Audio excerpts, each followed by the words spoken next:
नमस्कार। तो चलिए शुरू करते हैं। नेक्स्ट वीडियो जो है छठवां वीडियो ये है ना। यह है छठवां वीडियो। इससे पहले 5 वीडियो उपलब्ध करा चुका हूं, अगर उनको नहीं देखा है तो देख लीजिए। आप जान रहे हैं कि यूपीएसआई में पॉलिटी जो है, यूपीएसआई में जो पॉलिटी है भारतीय राज्य व्यवस्था, उसका बहुत ज्यादा रोल होता है। अच्छे से अगर आप कवर कर लेते हैं तो इसमें मैक्सिमम नंबर उठाया जा सकता है। आइए, इसमें कुछ प्रीवियस ईयर के भी क्वेश्चंस हैं और कुछ नए प्रश्न भी हैं। नए प्रश्न, वैसे प्रश्न को मैं इंक्लूड किया हूं जो संभावित है एग्जाम में आ सकता है। आइए, भारत की संविधान सभा का संवैधानिक सलाहकार कौन था? संवैधानिक सलाहकार की बात की जा रही है। ऑप्शन 4 है Bhimrao Ambedkar, doctor Rajendra Prasad, sir BN. Rao और श्री के.एम. मुंशी। 4 ऑप्शन है। संवैधानिक सलाहकार की बात करता है तो संवैधानिक सलाहकार जो थे वह बी.एन. राव थे। कौन थे? बी.एन. राव, यही थे संवैधानिक सलाहकार। ध्यान रखिएगा, बहुत बार पूछा गया है यह प्रश्न। संवैधानिक सलाहकार जो थे वह कौन थे? बी.एन. राव थे। ठीक ना, ये ध्यान रखना है। अब आते हैं भीमराव अंबेडकर जी के बारे में। तो अंबेडकर जी के बारे में आप जानते हैं कि ये प्रारूप समिति से जुड़े थे। किस समिति से जुड़े थे? प्रारूप समिति से, है ना। वो प्रारूप समिति में कुल 7 सदस्य थे। ये जो प्रारूप समिति था, प्रारूप समिति जो था, इसमें कितने सदस्य थे? इसमें 7 सदस्य थे। ठीक ना, जिसमें भीमराव अंबेडकर तो थे ही, साथ ही साथ कन्हैयालाल माणिकलाल मुंशी भी थे, है ना। कन्हैयालाल माणिकलाल मुंशी यानी के.एम. मुंशी के बारे में एक चीज और जान लीजिए। प्रस्तावना को इन्होंने भविष्यफल की संज्ञा दी है।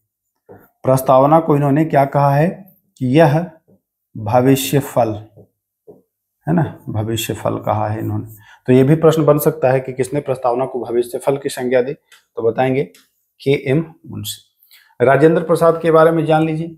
राजेंद्र प्रसाद संविधान सभा के स्थायी अध्यक्ष थे। स्थायी अध्यक्ष, स्थायी अध्यक्ष, ये चयन हुआ था इनका 11 दिसंबर, है ना, 1946 को। इतनी बातें आपको इस क्वेश्चन से जानकारी प्राप्त हुई है। आइए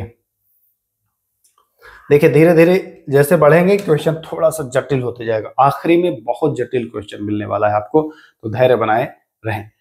जुलाई 1946 में स्थापित संविधान सभा के सदस्यों में निम्नलिखित में से कौन शामिल नहीं था? संविधान सभा में पूछ रहा है। संविधान सभा में तो बहुत लोग थे। संविधान सभा में तो 389 लोग होने थे ना, 384 लोग होने थे।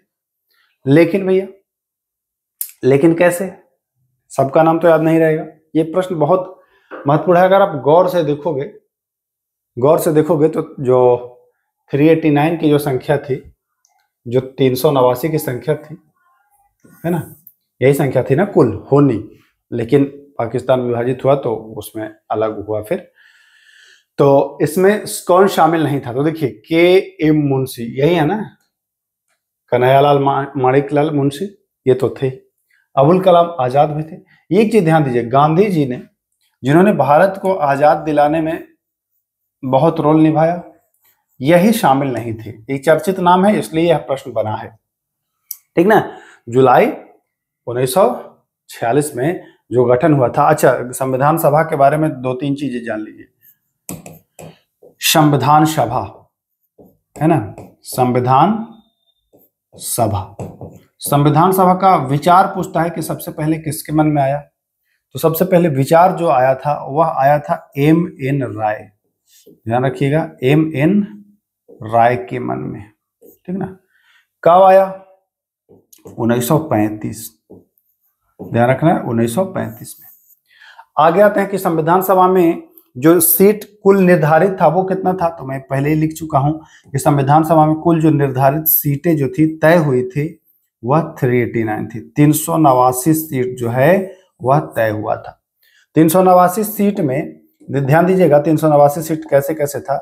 389 सीट में 296 जो था यह देसी रियासत का था, और प्लस 93 जो था यह, सॉरी, 296 ये था ब्रिटिश भारत से, है ना, ब्रिटिश भारत से था, और ये जो था वह देसी रियासत से था।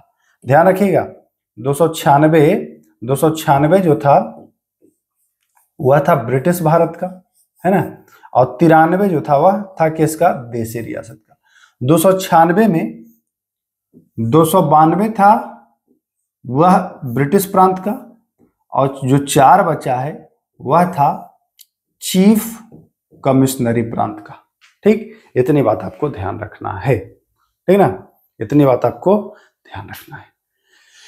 चले, ये पूछता है, सवाल पूछता है कि चीफ कमिश्नरी से कितना था, चीफ कमिश्नरी से कितना था, देसी रियासत से कितना था, 93 था, है ना, ब्रिटिश भारत से कितना था, तो चीफ कमिश्नरी लगा करके 296, ऐसे 292। चलिए आइए, निम्नलिखित में से क्या कह रहा है, निम्नलिखित में से संविधान सभा का अध्यक्ष कौन था। संविधान सभा का अध्यक्ष की बात कर रहा है, शास्त्री जी नहीं थे, नेहरू जी नहीं थे, डॉक्टर राजेंद्र प्रसाद थे। देखिए, संविधान सभा का पहले अध्यक्ष किसको बनाया गया था, तो संविधान सभा का पहले अध्यक्ष बनाया गया था, पहले अध्यक्ष वो बनाया गया था डॉक्टर सच्चिदानंद सिन्हा को। डॉक्टर सच्चिदानंद सिन्हा को बनाया गया था अस्थायी। क्या बनाया गया था, अस्थायी। तारीख इनको बता दें, तारीख जो था वह इनको बनाया गया था 9 दिसंबर 1946 को इनको बनाया गया था अस्थायी अध्यक्ष, ठीक ना, अस्थायी बनाया गया था।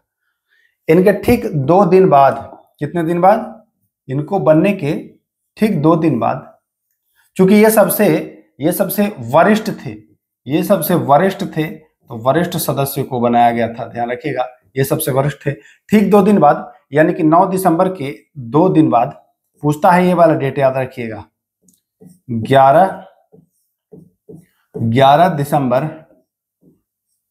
1946 को कौन बनता है, तो डॉक्टर राजेंद्र प्रसाद 1946 को बन जाते हैं। 11 दिसंबर 1946 को राजेंद्र प्रसाद बनते हैं। ये डेट पूछता है, याद रखिएगा, कौन बनते हैं, राजेंद्र प्रसाद, राजेंद्र प्रसाद ये बन जाते हैं। ठीक, इतनी बातें आपको ध्यान रखना है, तो ये सारी चीजें आप समझ गए हो। चलें आगे, चलिए आइए अगला सवाल। देखिए, धीरे धीरे प्रश्न जटिल होंगे, परेशान मत होइए। सोच रहे होंगे कि इजी प्रश्न है, इजी नहीं है, जटिल होंगे तो धीरे धीरे। भारत के पहले राष्ट्रपति के रूप में डॉक्टर राजेंद्र प्रसाद का चुनाव किया गया था। बहुत अच्छा प्रश्न है, इसका मैं आपसे ये उम्मीद रखूंगा कि आप इसका आंसर जो है वह कमेंट बॉक्स में दर्ज करें। ऑप्शन ही दर्ज करिए, ABCD। भारत के पहले राष्ट्रपति तो सभी लोग जानते हैं कि राजेंद्र प्रसाद हुए, लेकिन बने कैसे थे। संसद के द्वारा बनाया गया था, भारत की जनता के द्वारा बनाया गया था, संविधान सभा के द्वारा, या निर्वाचक या निर्वाचन मंडल के द्वारा, है ना। 4 ऑप्शन है, बहुत बेहतरीन प्रश्न है, ध्यान रखेंगे आप। राजेंद्र प्रसाद जो राष्ट्रपति बने हैं, कैसे बने हैं भैया, क्या संसद उस समय थी, संसद उस समय नहीं थी। संविधान सभा जो था वही संसद का कार्य करती थी, तो संसद तो होगा नहीं, संसद के द्वारा नहीं।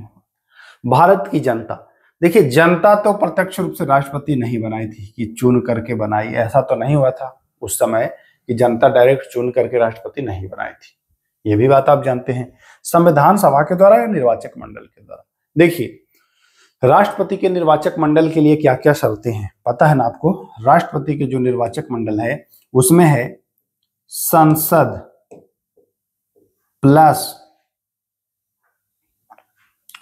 विधानसभा, है ना, संसद प्लस विधानसभा के निर्वाचित सदस्य जो निर्वाचित होते हैं, ठीक ना, संसद प्लस विधानसभा के निर्वाचित सदस्य। अब ये बताइए, जब मैं पहले ही कह चुका हूं कि उस समय संसद नहीं था, तो भैया जब संसद था ही नहीं तो कैसे निर्वाचित होगा, नहीं ना। तो उनका निर्वाचन हुआ था, ये संविधान सभा ने ही किया था। संविधान सभा ने ही राजेंद्र प्रसाद को 1950 में पहली बार इनको राष्ट्रपति बनाया था, संविधान सभा के द्वारा। हाँ, संविधान सभा का कैसे हुआ था चुनाव, ये बात का विषय है। यहां पर आपको इतनी बातें ध्यान रखना है, बहुत इंपॉर्टेंट है, याद रखिएगा। चलिए आइए आगे आते हैं।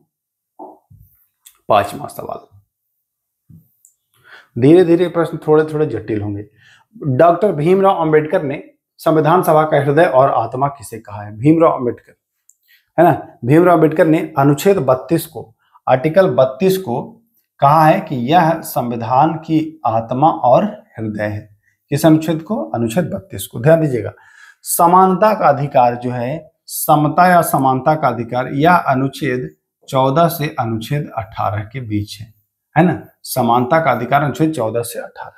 धार्मिक स्वतंत्रता, धार्मिक स्वतंत्रता जो है वह 25 से 28 है धार्मिक स्वतंत्रता, ठीक, धार्मिक स्वतंत्रता। शोषण के विरुद्ध अधिकार, शोषण के विरुद्ध अधिकार जो है वह अनुच्छेद है 23 और 24। ये जो पॉइंट बताते हैं ना, इसको नोट करिएगा, एग्जाम में ये बनता है प्रश्न। और संवैधानिक उपचारों का अधिकार जो है यह है अनुच्छेद 32। तो अब आपको समझ में आ गया कि किसे कहा था अंबेडकर जी ने। तो अंबेडकर जी ने भैया ऑप्शन नंबर डी को कहा था, यानी कि बिल्कुल राइट आंसर जो हो जाएगा ऑप्शन नंबर डी हो जाएगा। ठीक, चलिए आइए, यह प्रश्न बहुत ही शानदार है और यह प्रश्न पूछा भी गया है। प्रधानमंत्री सहित मंत्रिमंडल में मंत्रियों की कुल संख्या लोकसभा के सदस्यों की कुल संख्या के कितना से अधिक नहीं हो सकती है? 4 ऑप्शन है, 20%, 10%, 25% और 15%। कह रहा है कि जैसे मंत्रिमंडल, कोई मंत्रिमंडल है ना, ये मंत्रिमंडल है, तो इसमें मंत्री कितना रहेगा? लोकसभा के सदस्य का कितना रहेगा? जैसे लोकसभा की सदस्य संख्या माना कि भैया 545, माना कि कम बेसी भी हो सकता है ना, 545। तो मंत्रिमंडल जो है इसमें कितने मंत्री रह सकते हैं? अधिकतम से अधिकतम ये कितने मंत्री बन सकते हैं, है ना, कितने मंत्री बन सकते हैं? तो ध्यान रखिएगा, प्रधानमंत्री को लगा करके 15% से अधिक मंत्री आप नहीं बना सकते हैं। कितना? 15% से अधिक मंत्री आप नहीं बना सकते हैं। आपके जितनी भी टोटल संख्या है लोकसभा की, जैसे 550 है, तो आप उसका 15% से ज्यादा आप नहीं बना सकते हो। यह प्रावधान के बारे में पूछता है कि यह प्रावधान कब आया? तो यह प्रावधान ध्यान रखिएगा 91वां संविधान संशोधन 2003 में यह प्रावधान आया कि भैया मंत्रियों की संख्या 15% से ज्यादा नहीं होगी, ठीक ना। राज्य में भी ये है, लेकिन एक चीज और है राज्य में, और इसमें इंक्लूड है प्रधानमंत्री, इंक्लूड है ना, इसी में इंक्लूड है, मतलब प्लस नहीं होगा यार, यहां मिटाना पड़ेगा हमको, इसमें प्लस नहीं होगा, ध्यान दीजिएगा। पीएम भी इसी में शामिल होंगे, है ना, पीएम भी, प्रधानमंत्री भी इसी में, सब 15% में ही प्रधानमंत्री भी शामिल होंगे। राज्यों के लिए एक चीज बताया गया है कि राज्यों में भी 15% से अधिक नहीं होगा, लेकिन उसमें एक चीज और ऐड किया गया है कि 12 से कम भी नहीं होना चाहिए। 12 से, उसमें मुख्यमंत्री को लगा करके 12 से कम नहीं होना चाहिए मंत्री, है ना, ये भी इसमें ध्यान रखिएगा। चलिए, 91वां संविधान संशोधन 2003, यह आपको ध्यान रखना है, पूछता है किसी राज्य के नाम परिवर्तन के संदर्भ में निम्नलिखित में से कौन सी सही है? अगर कोई राज्य का नाम बदलना हो तो कौन सा सही है? 2 विकल्प है, राज्य के नाम, सीमा इत्यादि परिवर्तन करने का जो विशेषाधिकार है वह किसके पास है? बता रहा है कि वह संसद के पास है। ठीक है, देखता हूं। और अंतिम निर्णय जो है वह भी कौन ले सकती है? तो वह अंतिम निर्णय भी संसद ही ले सकती है। ठीक है, अंतिम निर्णय संसद लेगी। चलिए, दूसरा विकल्प कहता है कि राष्ट्रपति की पूर्व संस्तुति पर ऐसा विधेयक सदन में प्रस्तुत किया जाता है। तो जी हां, ऐसा विशेषाधिकार संसद के पास ही है, मतलब राज्यों के विधान मंडल के पास नहीं है, और निर्णय भी जो है वो संसद ही लेगी, विधानमंडल नहीं लेगा, विचार जाएगा, बाकी निर्णय नहीं लेगा। और ये भी सही है कि ऐसा अगर कोई विधेयक आता है तो उसमें राष्ट्रपति से पहले ही सहमति लेना होता है, यानी कि पूर्व संस्तुति भी जरूरत है, यानी 1 और 2 दोनों सही विकल्प हो जाते हैं। अगर नाम में परिवर्तन करना होगा तो किस अनुच्छेद का उपयोग किया जाएगा? क्या आपको पता है? नाम में अगर परिवर्तन करना होगा तो किस अनुच्छेद का प्रयोग करना होगा आपको? अगर नाम बदलना है, अगर नाम आप बदल रहे हैं, नाम क्या कर रहे हैं, नाम को बदल रहे हैं, बदल रहे हैं, ध्यान समझिएगा, क्या मैं लिखा, बदल, बदल में कितने अंक अक्षर हैं, 1 2 3, तो आप अनुच्छेद 3 याद रखिएगा कि नाम बदलना है, अनुच्छेद 3। बहुत ही आसानी से आप इसको कवर कर लोगे। चलो भाई आ जाओ आगे। 8वां सवाल, भारतीय संविधान में संशोधन के लिए कितनी पद्धतियां हैं? बहुत अच्छा प्रश्न है। मैक्सिमम बच्चे गलत करेंगे, ये उम्मीद करता हूं इसको मैक्सिमम बच्चे गलत करें, क्योंकि ध्यान दीजिएगा क्वेश्चन ऐसा है गलत करने लायक है। भारतीय संविधान में संशोधन लाने के लिए कितनी पद्धतियां हैं? आप ये जान लीजिए कि संविधान में संशोधन किस अनुच्छेद में है, तो जानते हैं, कहेंगे कि सर ये तो बहुत ही इजी है, हम पढ़े हैं, अनुच्छेद 368 है भैया, अनुच्छेद 368 है। अब ध्यान देने वाली बात यह है कि यहां पर संविधान में संशोधन के लिए कहा है, तो संविधान में संशोधन के लिए कहा है तो कुल विकल्प 3 है। लेकिन अगर प्रश्न कहे कि अनुच्छेद 368 के अंतर्गत कितने तरह से संशोधन हो सकता है, ध्यान समझिएगा, अगर अनुच्छेद 368 के अंतर्गत या तहत कहता है तो 368 के तहत 2 तरह से संशोधन होता है, 2 तरह से संशोधन होता है ना, एक विशेष बहुमत और दूसरा होता है उसमें आधे से ज्यादा अधिक राज्यों की भी सहमति वाला, 2 भाग होता है। लेकिन 3 क्यों बता रहे हैं? 3 जो होता है वह 368 के बाहर होता है और वह होता है साधारण बहुमत से, वह होता है साधारण बहुमत से संशोधन। साधारण बहुमत से जो संशोधन होता है वह 368 के तहत नहीं होता है, वह ऐसे ही आम संशोधन है, वो 368 का उसमें रोल नहीं होता है। 368 में एक विशेष बहुमत होता है और दूसरा में होता है कि आधे से अधिक राज्यों का समर्थन, 2 तरीके से होता है ना। तो ये 368 के बाहर कह रहा है तो 3 तरीका बताएंगे, अगर 368 को कह देता तो हम 2 तरीका बताने वाले थे। चलिए अच्छा सवाल है ये भी, बहुत ही, देखिए भले ये प्रश्न देखने में बड़ा लग रहा हो लेकिन कुल मिलाकर के जो इसका सार है वह सार आपको उठा लेना है। ग्राम पंचायतों का गठन है ना, यही आपसे पूछ रहा है, ग्राम पंचायतों का गठन, अनुच्छेद आपको 40। अनुच्छेद 36 में जो है इंपॉर्टेंट जो अनुच्छेद है वो बता दो। अनुच्छेद 36 राज्य शब्द को परिभाषित करता है। अनुच्छेद 36 जो है किसको परिभाषित करता है? राज्य शब्द को परिभाषित करता है। जो अनुच्छेद 12 में बात लिखी गई है वही अनुच्छेद 36 में भी बात लिखी गई है, ठीक ना। यहाँ लिखा गया है कि राज्य शब्द का वही मतलब है जो भाग 3 के अनुच्छेद 12 में राज्य शब्द का मतलब है। भारत का अनुच्छेद 56 संबंधित है। 56 किससे संबंधित है? राष्ट्रपति का निर्वाचन से संबंधित कौन सा अनुच्छेद है? तो चुनाव से संबंधित है 54, अनुच्छेद 54, ठीक ना। भारत के राष्ट्रपति विधायी शक्ति आप जानते हैं ना, राष्ट्रपति लोकसभा को भंग कर सकती है। पूछता है अनुच्छेद 85 से, इसको क्या करती है? लोकसभा को भंग करती है ना, ये भी जान लीजिए। राष्ट्रपति के कार्यकाल, हाँ कार्यकाल है अनुच्छेद 56 में, तो यही तो पूछ रहा है, यही तो पूछ रहा है भैया कि कार्यकाल। अच्छा राष्ट्रपति का कार्यकाल कितना वर्ष? 5 वर्ष की 6 वर्ष? बताइए राष्ट्रपति का कार्यकाल कितना वर्ष? 5 की 6? बस इतने से आप याद रखिएगा कि अनुच्छेद 56 में है 5 है कि 6 है, तो जानते हैं कि 5 ही है, बस ऐसे याद कर लीजिएगा। आपातकाल की शक्ति जो है वह 352 से 360 तक है ना, 352 से 360 तक है, 360 तक है। हालांकि 365 अनुच्छेद में भी कुछ प्रावधान है राज्यों में राष्ट्रपति शासन से, ये ध्यान रखिएगा। आइए, भाषण और अभिव्यक्ति का अधिकार। भाषण मतलब बोलना, बोलने का वाक एवं अभिव्यक्ति की स्वतंत्रता, अनुच्छेद 19। कौन सा अनुच्छेद में है? अनुच्छेद 19 में है। 19A में आप पढ़ेंगे, B में पढ़ेंगे, C में, ऐसे आपको मिल जाएगा। अनुच्छेद 15 में क्या है भैया? तो 15 में है राज्य, देखिए 14 से 18 तक है समता और समानता। तो ऐसे 15 में स्पष्ट लिखा हुआ है, 5 आधार दिया हुआ है, धर्म, जाति, मूल वंश, लिंग, निवास स्थान, इनके आधार पर भेदभाव नहीं किया जाएगा। सार्वजनिक स्थलों में जाने से या राज्य भी भेदभाव नहीं करेगी।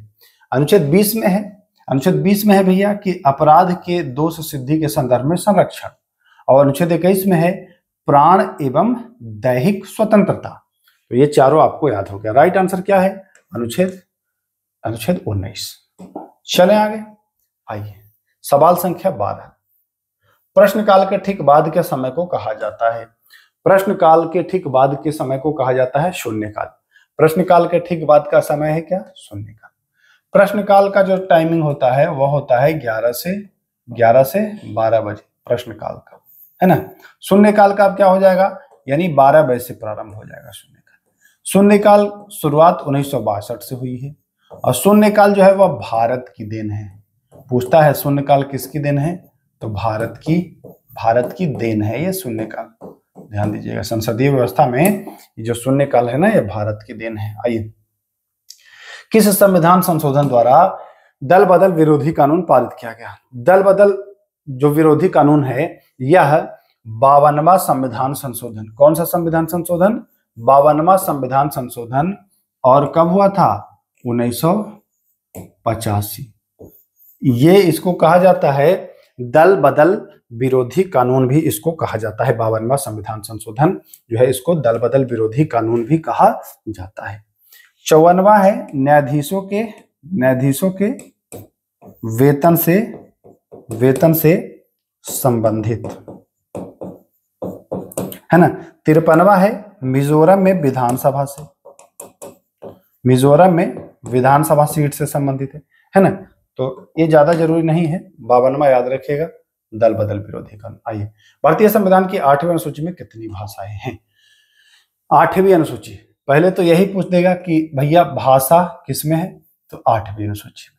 वर्तमान में अनुसूची कितने हैं? 12। मूल संविधान में कितनी अनुसूची थी? 8। इतनी बातें आपको याद रखनी है। वर्तमान में कितने हैं? 12। लेकिन भाषा कितना है टोटल? तो भाषा है 22, है ना। मूल जब संविधान था उस समय 8वीं अनुसूची में कितनी भाषाएं थी? तो उस समय भाषाएं जो थी वह 14 थी मूल संविधान में, ठीक ना। अब आते हैं आगे। 14 भाषा थे शुरुआती दौर में। 1967 में, ध्यान दीजिएगा, 1967 में एक संशोधन हुआ। 1967 में एक संशोधन हुआ। कौन सा संविधान संशोधन? 21वां संविधान संशोधन हुआ। 21वां संशोधन हुआ और 21वां संशोधन में भाई साहब, 21वां संशोधन में किसको जोड़ा गया? 21वां संशोधन में सिंधी को जोड़ा गया। ये प्रश्न बनता है, ध्यान रखिएगा। 21वां संविधान संशोधन से सिंधी को जोड़ा गया, ठीक। 15 हो गए, अब 14 थे और एक ये जोड़ हो गए, तो ये सिंधी कैवा हो गया? सिंधी हो गया 15वां। अब आइए, अब आते हैं, ये पहला हुआ भाषा वाला में, अब ये दूसरा होगा। ये 21वां हो गया। अब होगा 71वां संविधान संशोधन। कब? 1992। ये होगा दूसरा, ठीक ना। इसके दूसरा में क्या क्या होगा? इसमें 15 भाषा है, इसमें हो गया। अब 3 भाषा और ऐड होगा। इसमें 3 भाषा और ऐड होगा, जो होगा नेपाली। कौन होगा? नेपाली। फिर होगा मणिपुरी, नेपाली, मणिपुरी, और एक होगा कोंकणी, है ना। नेपाली, मणिपुरी और कोंकणी। 71वां संविधान। इसको आप शॉर्ट फॉर्म में याद कर सकते हो। क्या याद कर सकते हो? कि ये नमक है। क्या है ये? नमक है। नमक, नमक, नमक। नेपाली, मणिपुरी और कोंकणी, है ना। ये ऐसे करके इसको आप याद कर सकते हो। तो 15 ये थे और 3 ये हो गए, तो अब कितने हो गए? 18। लेकिन मैं तो बता रहा हूं कि कुल अभी 22 भाषा है, तो एक बार और संशोधन होगा। अब ये तीसरा होगा इसमें, ठीक है ना। ये तीसरा होगा। तीसरा, आइए करते हैं संशोधन। तीसरा होगा 91वां संविधान संशोधन। 91वां संविधान संशोधन। और कब होगा? सॉरी, 92वां संविधान संशोधन होगा, है ना। 92वां, 91वां नहीं होगा, 92वां संविधान संशोधन। और कब होगा? वो होगा 2003 में। ध्यान दीजिएगा, 92वां संविधान संशोधन होगा या 92वां संविधान संशोधन होगा, और ये होगा 2003 में। इसमें 4 भाषा जो बचे हैं, 18 के बाद 4, उसमें जोड़ा जाएगा बोडो, डोगरी, मैथिली संथाली, है ना। 19, 20, 21, 22। इसको याद करने के लिए आप याद कर सकते हो क्या, इसको आप याद कर सकते हो बीडीएमएस यानी बोर्ड मास। बीडीएमएस आप बोर्ड मास ऐसे करके याद कर लेना तो ये हो जाएगा, ठीक ना। इतनी बातें आप समझ गए। कैसे 14 था तो एक जुड़ा 1967 में, 21वां तो हो गया 15। फिर 71वां संविधान संशोधन 1992 में क्या हुआ, जुड़ गया 3 नमक तो हो गया 15, 3, 18। फिर 92वां 2003 में हो गया और बोर्ड मास जोड़ दिया, बोडो डोगरी मैथिली और संथाली, कुल हो गए कितने, 22 हो गए। क्लियर है यहां तक, सही है ना। चलिए आइए, भारतीय संविधान किस अनुच्छेद में भारतीय भाषा, अभी हमने देखा ना 8। मूल संविधान में कितनी भाषाएं थी, जाने गए 14। कैसे कैसे जुड़ा सब जान गया। आइए, डॉक्टर राजेंद्र प्रसाद को संविधान सभा का स्थायी सभापति कब बनाया गया, तो ये बनाया गया था दिसंबर 1946 में, और दिन था भैया 11 दिसंबर था। तो ये भी मैं करा चुका हूं, बहुत ज्यादा इसमें परेशान होने की आवश्यकता नहीं। आइए, किस संविधान संशोधन द्वारा शिक्षा के अधिकार को एक मौलिक अधिकार के रूप में शामिल किया गया है, शिक्षा के अधिकार को बना दिया गया है मौलिक अधिकार, है ना। तो ये किससे किया गया है भैया, तो देखिए 86वां संविधान संशोधन, 86वां संविधान संशोधन जो हुआ, इसी से 86वां संविधान संशोधन से ही, और ईस्वी भी मैं बता दूं, 86वां संविधान संशोधन 2002 हुआ। इसमें शिक्षा को जो है वह जोड़ दिया गया है मौलिक अधिकार, अनुच्छेद 21(a) के अंतर्गत इसको अब रखा गया है ना। तो इतनी बातें आपको ध्यान रखनी है कम से कम। यहां तक क्लियर है, कोई दिक्कत नहीं है ना। चलिए आखिरी सवाल, और दमदार सवाल है ये, जरा ये करके दिखाओ, सर्वोच्च न्यायालय में न्यायाधीशों की नियुक्ति के समय न्यायाधीशों को नियुक्त करने वाली चयन समिति, जिसमें मुख्य न्यायाधीश के अतिरिक्त सर्वोच्च न्यायालय के 4 अन्य वरिष्ठ न्यायाधीश होते हैं, मामले को राष्ट्रपति के समक्ष भेजती है।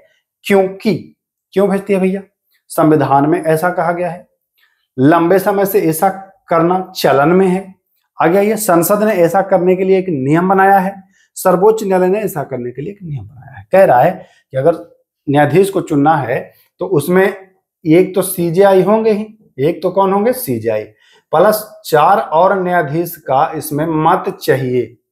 ये क्या है, संविधान में इस बात का उल्लेख है क्या, लंबे समय से पहले से ही ऐसा चला आ रहा है, प्रचलन है क्या, कि संसद ने ऐसा नियम बनाया है, कि सर्वोच्च न्यायालय ने ही ऐसा नियम बनाया है। ध्यान समझिएगा और इसका जवाब दीजिए। इसका सही जवाब क्या होने वाला है, सोचिए। प्रश्न अच्छा है, वीडियो को रोक करके सोचिए, जवाब दीजिए। देखिए तीसरा जो न्यायाधीश मामला आया था, है ना, थर्ड जो न्यायाधीश मामला आया था, ध्यान रखिएगा, तीसरा जो न्यायाधीश का मामला आया था 1998 में, याद रखिएगा, तीसरा न्यायाधीश मामला 1998 में। सुप्रीम कोर्ट ने यह बताया, किसने बताया, सुप्रीम कोर्ट ने यह बताया कि भैया चुनना है तो एक न्यायाधीश तो मुख्य रहेंगे ही, और साथ ही साथ ऐसा नहीं है 4 लोग और रहेंगे तभी चुना जाएगा। तो किसने बताया, सुप्रीम कोर्ट ने बताया, यानी कि सर्वोच्च न्यायालय ने ऐसा करने का नियम बनाया है। और यह नियम तीसरा न्यायाधीश मामला 1998 में सुप्रीम कोर्ट के द्वारा कहा भी गया है कि भैया ऐसे करोगे तभी मामला बनेगा। ठीक, तो चलिए, मुझे उम्मीद है कि कुछ कॉन्सेप्ट्स आपके क्लियर हुए होंगे। ऐसे ही तमाम इंपॉर्टेंट क्वेश्चन मैं करा दूंगा, एग्जाम होते होते इतने क्वेश्चंस का रिवीजन करा दूंगा ताकि एग्जाम में आपको कोई दिक्कत ना हो। तो चलिए फिर मिलते हैं, तब तक के लिए